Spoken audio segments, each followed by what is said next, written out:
We are operating the National School Lunch and Breakfast Program in the state of South Carolina, which is a program administered by the United States Department of Agriculture down through state agencies. Because of the COVID-19 outbreak, we were forced to shift immediately from our normal operations of the National School Lunch Program to the summer feeding model. On a regular basis, we feed breakfast, lunch, snack, and even dinner pretty much year-round to a lot of our students. So they'll stay for after school, they participate in sports so that they can be part of evening meals. So when we were called on that Sunday to say schools are closed, we knew we had to do something to get food out to these families. And we know that we've got students that do not eat unless they're in the school.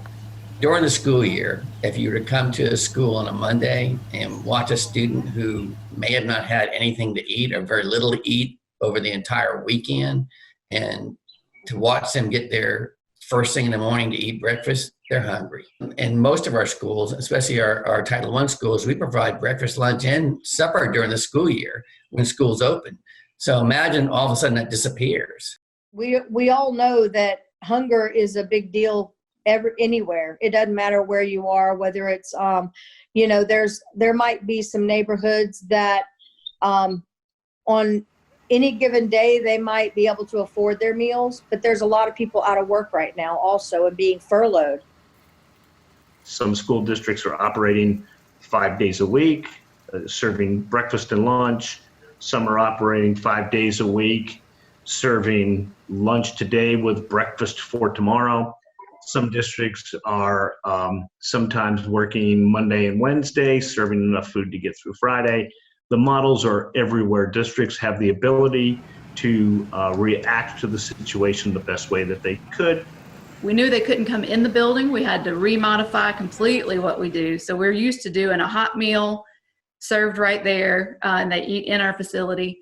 And we had to just restructure completely, make sure that we still meet those same requirements nutritionally, but package it in a way that they can eat it at home.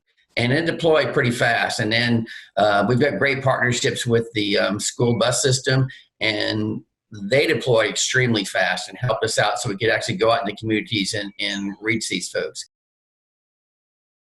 Even psychologically for the children that are trapped basically at home, just to be able to see people that they recognize, because a lot of my staff are on those buses with the bus drivers. They recognize the bus drivers. They recognize the cafeteria staff. And so they get to see people that they would ordinarily see. So it's not just about the meals. I think it's also about just socialization, that they're being told we have to keep that social distance, but they do get to see someone that they recognize from school. Just knowing that we're there, that we're still there, and that's normal, being able to see us go to their schools, see some of the staff at their schools, kind of keeps things normal for them. It's been really rewarding just to see how everybody, the whole community has come together to help. We've had tons of volunteers come out to help us pass out these meals, which has been a huge blessing. And just to see, we've had so many people come through and just give us so much encouragement and letting us know how much they appreciate us and how much, that they needed it and that they're enjoying it. So that really makes it worth the while to do it. And it's been fantastic. We're just appreciative because, they're growing boys, and they'll each out of house and home if you let them. And so those things have been very, very beneficial to us.